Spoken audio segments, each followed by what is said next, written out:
Bismillahirrahmanirrahim. Assalamualaikum warahmatullahi wabarakatuh. Alhamdulillahilladzi hadana lihada wa ma kunna linahtadiya laula an hadanallah. Wassalatu wassalam daiman mutalaziman ala habibinal mustafa Muhammad sallallahu alaihi wasallam wa ala alihi wa ashabihi wa mawala amma ba'd. Tayyib, ikhwati fillah, atulab wa talibat, a'azzakumullahu jami'an. Mubasyaratan nuwasil darsanal yaum al-an qad wasalna ila al-fasli asani, yakni as-sifat al-wajibah lirrasul alaihimu salatu wassalam. Ya, sekarang kita udah sampai di bagian yang kedua daripada bab yang keempat, yaitu tentang apa aja sih sifat-sifat wajib yang dimiliki oleh seorang rasul. Sifat wajib ini artinya sifat yang mana harus dimiliki oleh seorang rasul, ya. Ketika rasul tidak memiliki sifat ini, maka bukan dikatakan rasul.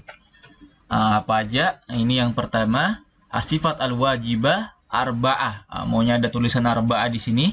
Dicatat ya, sifat wajib yang dimiliki oleh seorang rasul itu ada berapa? 4, ya. Apa yang pertama? As-sidqu. Dicatat. Apa artinya as-sidqu? Yaitu jujur, ya, kejujuran. Dicatat sifat yang pertama kejujuran. Ini arti sidik. Arti sidqu adalah as-sidq wa huwa mutabaku khabaruhum lil waqi. Apa-apa yang disampaikan oleh seorang rasul itu sesuai dengan fakta yang ada. Artinya jujur yang disampaikan sesuai dengan kebenaran yang ada, sesuai dengan fakta yang ada. Fahum shadiquna fi kulli ma yuballighunahu anillahi ta'ala sawa'un kana qaulan aw fi'lan. Jadi semua yang disampaikan oleh rasul itu semuanya benar, ya. Tidak ada rasul itu menyampaikan sebuah kebohongan. Benar semua. Semuanya wahyu yang datang dari Allah, tidak ada yang dirubah oleh seorang rasul satu kata pun, ya. Tidak ada, semuanya murni dari Allah Subhanahu wa taala. Sebagaimana di surah An-Najm, wa mayantiku anil hawa. Seorang nabi itu tidak berbicara dengan nafsunya. In huwa illa wahyu yuha. Kecuali dia berbicara dengan apa? Dengan wahyu yang diwahyukan kepadanya. Wahyunya ini tergantung kitabnya masing-masing, ya. Kita lanjut. Li'annahum law kadzabu fi ma yaqulunahu lakanu mudillina la mursyidina. Kalau nabi itu berbohong, maka ya nabi itu bukan seorang yang memberi petunjuk, tapi penyesat. Sementara kita tahu bersama nabi itu seorang yang menunjukkan, ya, menunjukkan kepada jalan yang benar. Utusan Allah, tidak mungkin utusan itu berkata bohong, ya. Wa hina idzin tubatul hikmatu irsalihim. Ketika itu kalau nabi berbohong itu, maka ya tidak ada hikmahnya dia diutus, ya, untuk menunjukkan manusia kepada jalan yang benar. Sementara hikmahnya seorang nabi itu untuk apa? Membawa manusia menuju kepada agama yang benar, ya. Kalau nabinya bohong, gimana mau selamat umatnya? Wa dalil aqli ala wujubi sidqi lahum annahum law kadzabu lakana khabarullahi ta'ala kadiban. Ini dalil akli, dalil yang berdasarkan akal, ya. Logikanya. Ala wujubi sidqi lahum, ini bahwasannya seorang nabi itu pasti, ya, pasti selalu berkata jujur dengan apa yang disampaikan. Kalau analoginya ini, dalil aklinya, logikanya kalau seorang nabi itu bohong, maka ya khobar-khobar Allah, maksudnya wahyu-wahyu Allah ini juga bohong, ya. Li'annahu wallazi ayyada sidquhum al-mu'jizat. Akan tetapi Allah menguatkan seorang nabi, memberikan seorang nabi itu sebuah mukjizat. Allazi yaqulu lisana la halaha anillahi azza wajal. Yang mana mukjizat ini menunjukkan bahwasannya seorang nabi itu benar-benar utusan Allah Subhanahu wa taala. Makanya semua yang disampaikan itu benar. Tidak ada gunanya kok seorang nabi atau rasul itu diberikan mukjizat, tapi ya yang dikatakan bohong, tidak ada gunanya, ya. diberikan mukjizat supaya manusia itu percaya bahwasannya yang disampaikan itu benar. Kalau untuk apa diberi mukjizat Nabi kalau yang disampaikan bohong ya? Ini dalil secara akal ya, atau logika. Yaqulu lisanu haliha sidqu abdi fi kulli ma yuballighu anni wal kadhiba li ta'lamu hal. Ini segala yang disampaikan oleh seorang nabi itu pasti benar ya. Tidak ada yang dusta, tidak ada dusta di antara kita. Kalau manusia biasa, pemimpin, presiden, bahkan seorang ulama, ustadz ya masih bisa bohong. Kalau nabi, yang namanya nabi itu pasti selalu berkata jujur. Mustahil wa idza istahala alaihim kadhib, mustahil bagi seorang nabi itu untuk menyampaikan kedustaan. Ini dalil nakli, dalil dari Al-Qur'an yang menunjukkan bahwasannya nabi itu selalu berkata jujur.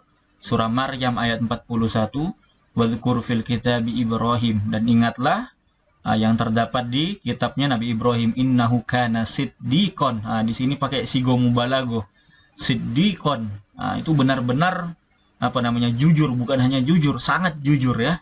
Siddiqon nabiyan, nabi yang sangat jujur. Ini juga surah Maryam ayat 54 ya. Wadhkur fil kitab Ismail. Tadi ini Ibrahim, ini anaknya Ismail. Innahu kana shadiqal wa'di. Ini Nabi Ismail itu janjinya tepat ya, selalu menepati janji. Wa kana rasulan nabiyya, dan Nabi Nabi Ismail ini seorang rasul dan nabi. Sudah kita bahas kemarin antara rasul dan nabi ya. Sekarang sifat yang kedua, amanah, artinya terpercaya. Ini makna secara bahasa ya, terpercaya. Adapun di sini dijelaskan ialah wahya ismatuhum alaihim wassalatu wassalam zahiran wa batinan minal wuqu' fil muharram au makruh. Ini maknanya adalah kalau tadi terpercaya ya. Ini secara syariat di buku ini dijelaskan bahwasannya Rasul itu sifat yang dimiliki adalah amanah. Amanah yang dimaksud di sini adalah amanah dalam perbuatannya. Bahwasannya seorang nabi itu maksum ya, tidak pernah terbebas dari perbuatan dosa ya. Jangankan dosa makruh pun seorang nabi itu tidak melakukan. Kenapa demikian? Ini karena seorang nabi itu menjadi contoh bagi umatnya ya. Nggak mungkin seorang nabi itu menyampaikan seperti ini, menyampaikan jangan begini, tapi ya masih melakukan hal-hal yang dilarang. Enggak ya. Makanya seorang nabi itu maksum ya, terbebas dari dosa. Tidak mungkin melakukan sesuatu yang haram ya. Makruh pun tidak dilakukan, apalagi yang haram. Ini terpercaya dalam perbuatannya. Maksudnya di sini amanahnya dalam perbuatannya. Ini mencakup semua ya, dalam janji, dalam perbuatan, semua pokoknya amanah Nabi itu. Ini dalil akal, logika. Logikanya adalah wujubul amanah fi haqqihim annahum law lam yakunu umana lakanu khainin. Kalau seorang Nabi itu tidak amanah secara logika ya, maka Nabi itu memiliki sifat khianat di dalam syariat Allah Subhanahu wa Ta'ala. Tapi seorang nabi itu amanah, tidak mungkin berkhianat ya dengan apa yang disampaikan. Fahina idzin la budda an yamtani'u amma umiru bihi wa yaf'alu ma nuhu anhu. Kalau nabi tidak amanah itu ya nabi tidak mengerjakan apa yang diperintahkan dan tidak menjauhi apa yang dilarang. Tapi ya selama yang sudah kita baca cerita nabi itu ya tidak ada nabi itu melakukan dosa. Yang ada menyampaikan risalah, mengamalkan risalahnya sebagai qudwah, sebagai contoh bagi umat-umat nabi-nabi ya. Wa yaf'alu manuhu anhu hadza muhal. Mustahil seorang nabi itu berkhianat, tidak sesuai apa yang disampaikan ya. Kalau seorang ustadz, seorang kiai mungkin masih bisa. Kalau nabi ini udah maksum ya, terbebas dari dosa. Sampai Nabi Muhammad itu dadanya dibelah ya oleh malaikat Mikail. Dibuang khotorus sauda. Ini titik-titik hitam, bisikan-bisikan setannya dibuang semua dari hati Nabi. Kalau kita ini ya, ada semua bisikan setan di dalam hati kita. Kalau Nabi tidak ada ya. Li'annahu fahisatullah ya'murul fahsya. Kita baca lagi. Fahum mahfuduna zahiran minaz zina. Secara zahir yang dalam perbuatannya Nabi itu terjaga semua dari dosa, dari zina. Tidak ada Nabi itu melakukan zina. Itu bohong semua kalau ada yang melakukan yang mengatakan bahwasanya Nabi itu berzina. Itu sumber-sumber barat ya, sumber-sumber orang-orang yang mau menghancurkan Islam ya. Orang-orang yang memfitnah. Wasyurbul khamar wal kadhib. Nabi juga tidak pernah minum arak, minum minuman keras, topi miring, kadhib. Bohong pun tidak pernah seorang Nabi. Karena sifatnya sidik ya, selalu jujur. Wa ghairu dzalika min munhiyati dzahir, dari perbuatan-perbuatan yang dilarang ya, dosa-dosa yang dilarang yang secara zahir ya, perbuatan yang nampak. Wa mahfuduna min batin. Ini juga amalan hati juga Nabi terjaga ya. Nabi itu enggak hasad, dia enggak pendendam. Tidak ada sifat sombong walaupun sudah dijamin masuk surga. Enggak ada sifat sombongnya Nabi. Ini al-hasad ini, walaupun ya keluarganya dibunuh, waktu itu pamannya siapa? Hamzah ya. Nabi tidak pernah mendendam sama orang yang membunuhnya, yaitu si Wahsy ya. Seorang mantan budak ya dari Habasyah. Nggak ada Nabi itu mendendam. Yang yang penting ya orang-orang jahiliyah mau masuk Islam, Nabi terima. Walaupun ya bahkan Umar radhiyallahu anhu itu pernah mau bunuh Nabi. Ini. Tapi ya karena Nabi ini tidak memiliki hasad, ketika masuk Islam ya tidak ada Nabi itu membalaskan dendamnya, semua diterima, welcome ya. Kemudian riya, tidak ada Nabi ini melakukan riya ya. Semuanya amalannya ikhlas. Wa ghairu dzalika min manhiyati batin, dan yang lainnya daripada dosa-dosa yang di dalam hati ya. Dalil nakli dari Al-Quran dan hadis yang menunjukkan bahwasannya Nabi itu memiliki sifat amanah ialah ini Syu'ara, surah Surah Asy-Syu'ara ayat 107 ya. Inni lakum rasulun amin. Sesungguhnya aku bagi kalian adalah seorang rasul yang amin ya, yang amanah, terpercaya. Itu Nabi Muhammad. Amanah dalam perbuatan, amalan, dan dalam keyakinannya, hatinya. Semua terpercaya, apa yang disampaikan sesuai dengan apa yang diamalkan. Kemudian tabligh. Sifat tabligh ini menyampaikan ya, artinya tabligh menyampaikan, dicatat. Ini masuk ujian pasti dicatat semua, ini sifat wajib. Arti daripada tabligh ialah i'lamun nas wa ikhbaruhum bima umiru bi iblagihim iyyahu. Ini Rasul itu sifatnya tabligh. Tabligh artinya menyampaikan atau mengumumkan ya, menyebarkan apa-apa apa-apa yang diwahyukan kepadanya. Menyampaikan wahyu yang berupa perintah dan larangan. Di dalam Al-Quran banyak perintah dan juga banyak larangan ya. Wa adamu kitman, dan tidak menyembunyikan sesuatu apapun daripada wahyu itu ya. Tidak ada yang namanya Nabi itu menyembunyikan wahyu, semuanya disampaikan. Ini kalau orang-orang Nasrani ini sifatnya kitman ya. Padahal di kitab Injil itu udah disampaikan bahwasannya seorang nabi terakhir itu akan keluar di Jazirah Arab. Mereka sembunyikan itu. Makanya antum semua kalau baca siro itu sebelum Nabi itu banyak ya, banyak orang Yahudi yang datang ke daerah Madinah dan Taif kalau nggak salah, atau Thoyibah, lupa. Taif kalau nggak salah. Di situ di kitab-kitabnya orang Yahudi itu disebutkan Nabi terakhir itu akan turun di kota Madinah atau Taif ya. Ciri-cirinya seperti itu. Namun ya, orang-orang Yahudi ini sangat ingkar, sangat fanatik ya. Mereka tidak mau yang namanya Nabi itu lain dari golongan mereka. Makanya ketika tahu Nabinya dari Arab, tidak mau dia beriman kepada Nabi. Lalu disembunyikan kisah tentang Nabi ini di kitab mereka. Nasrani juga begitu. Nabi terakhir turun di Jazirah Arab, ciri-cirinya seperti ini, tahu mereka. Di Al-Quran di juz 2, mungkin sebagian dari antum sudah hafal.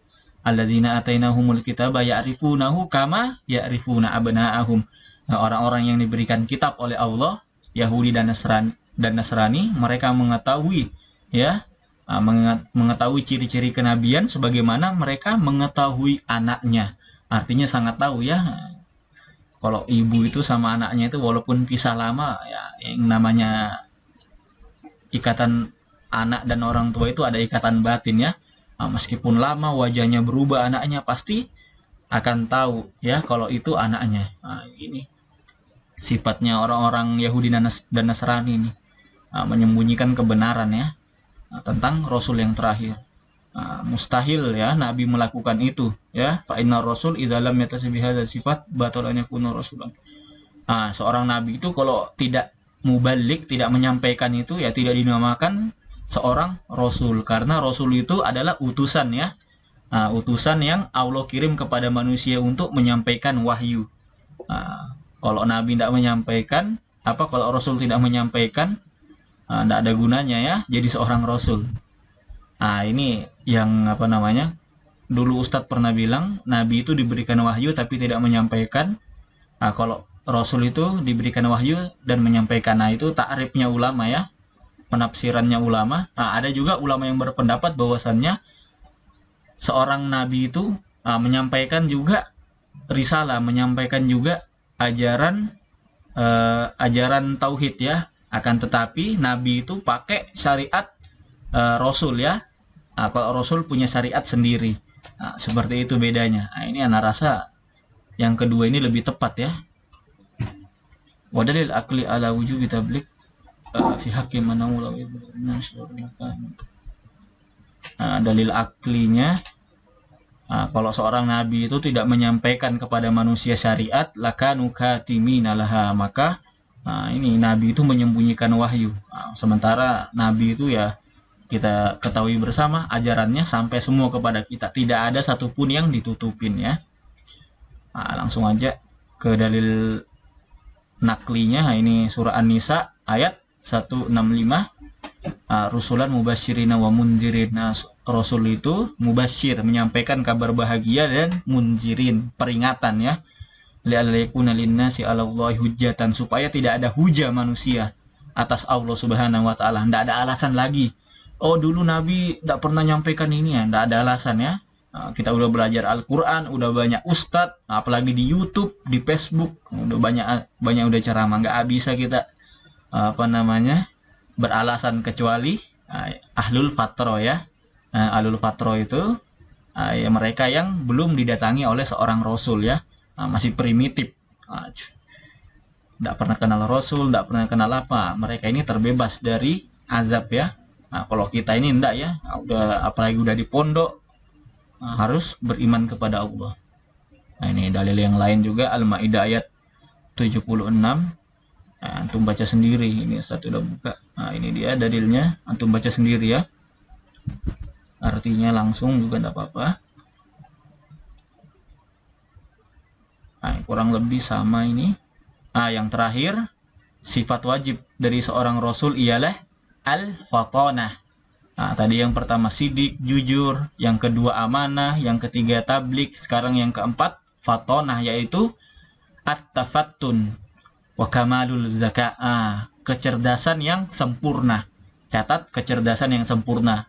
Tidak hanya kecerdasan biasa ya, Nabi itu sempurna kecerdasannya.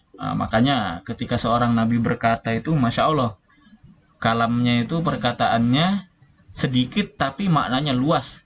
Dalam hadis dikatakan, ana afsahul arab baida anni minal Quraisy. Nabi berkata, saya seorang yang paling fasih di antara orang-orang Quraisy. Orang Arab yang paling fasih, sementara beliau dari Quraisy. Ini menunjukkan bahwasannya Nabi itu orang yang paling fasih dalam berbicara, cerdas dalam berbicara, dalam menganalogikan, dalam mendakwakan umatnya, cerdas ya.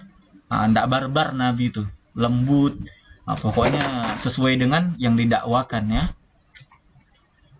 Wa ilzamil khusum wa naqdi da'wain batil. Kenapa Nabi itu harus cerdas? Karena ya banyak syubhat-syubhat, kerancuan-kerancuan pemikiran. Ini Nabi cerdas supaya membantah pemikiran mereka ya. Contohnya Nabi Ibrahim. Beliau ini ya ketika menghancurkan berhala-berhala, mungkin antum sudah baca ya, di Al-Quran disebutkan itu disisakan berhala yang paling gede, lalu ditaruh di di lehernya itu kampak yang menghancurkan seluruh berhala kecuali berhala yang gede ini. Lalu ketika selesai itu dicari mana Nabi Ibrahim. Ini Ketika Nabi Ibrahim ditanya, kenapa kamu menghancurkan berhala kami? Baru Nabi Ibrahim berkata, itu lihat itu patung yang besar itu, lihat kampak yang digantungkan di lehernya. Coba tanyakan kepada dia siapa yang menghancurkannya jika dia dapat berbicara. Akhirnya terdiam orang, ya. Mulai berpikir, ini ngapain kita sembah ini patung yang tidak bisa berbicara, tidak bisa melindungi temannya. Ini menunjukkan seorang nabi itu cerdas, ya. Pemikirannya, akalnya sempurna. Kita lanjut. Wa mastaratu dzalika illa li anna rasullahu muhimma ilmiya wa himma tarbawiyah. Wa muhimmatu, karena nabi itu memiliki tugas dalam ilmiah, ya, sesuatu yang ilmiah, dan juga tarbiyah, dalam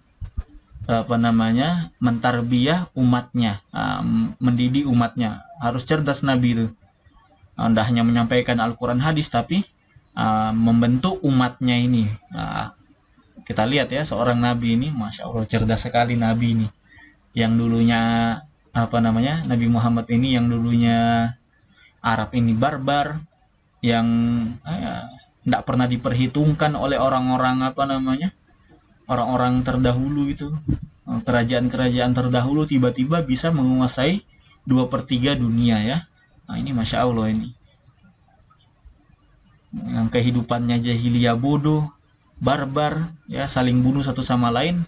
Dengan syariat Allah, dengan izin Allah, Nabi rubah semuanya ini menjadi umat yang berkemajuan, ya.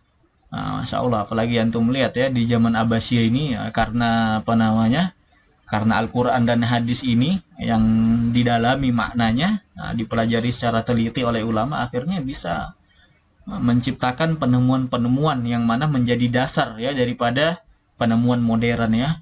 Ini Masya Allah, ini asalnya dari Islam semua, ya. Cuman Islam sekarang, ya, karena kita ini terlalu sibuk dengan HP, apalagi antum ini tidak tahu ini main tembak-tembak yang tidak ada pintunya itu. Terlalu sibuk, ya, akhirnya ya udah terbelakang. Kita hanya menikmati, hanya hanya memainkan produk mereka, mengkonsumsi produk mereka tanpa memproduksi, tanpa menemukan sesuatu yang baru lagi. Kita lanjut, ya.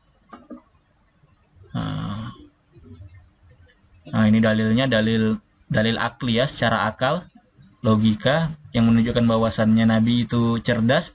Annahu law lam yakunu futana bi an kanu mughfalina lima amkanahum iqamatil hujjat ala husumihim wal mujadalah ma'hum bi iqana'im bil haqqi wa hada yukhalifu. Ini Nabi ini kalau misalkan nggak cerdas, gampang, ya. Ini orang-orang orang-orang kafir, orang-orang musyrik ini gampang mendebat Nabi, tapi Nabi itu cerdas mereka. Ini yang subuhat-subuhat, kerancuan-kerancuan pemikiran langsung dibalas oleh seorang Nabi itu. Tentunya dengan argumen yang sangat cerdas, ya, yang bisa membuat manusia itu mengikuti perkataannya. Ini dalilnya yang menunjukkan bahwasanya Nabi itu fatona, ya, cerdas. Mana ini watilka hujjatan ibnu qaumihi. Dalilnya, ini dia, ud'u ila sabili rabbika, surah An-Nahl 125. Kita langsung baca yang ini aja, ya. Wahai Muhammad, dakwakanlah, ajaklah manusia itu kepada jalan Tuhanmu yang ajaklah manusia itu, dakwakanlah manusia itu kepada jalan Tuhanmu dengan hikmah dan mau'izah hasanah, dengan pelajaran yang baik. Wajadilhum billati hiya ahsan, dan debatlah manusia itu dengan debat yang baik. Inna rabbaka huwa a'lamu biman dhalla an sabili. Sesungguhnya Tuhan kamu itu mengetahui orang yang tersesat dari jalannya, dan dia juga tahu orang-orang yang mendapat petunjuk. Ini Nabi ini tidak sembarangan, ya, ketika berdakwah.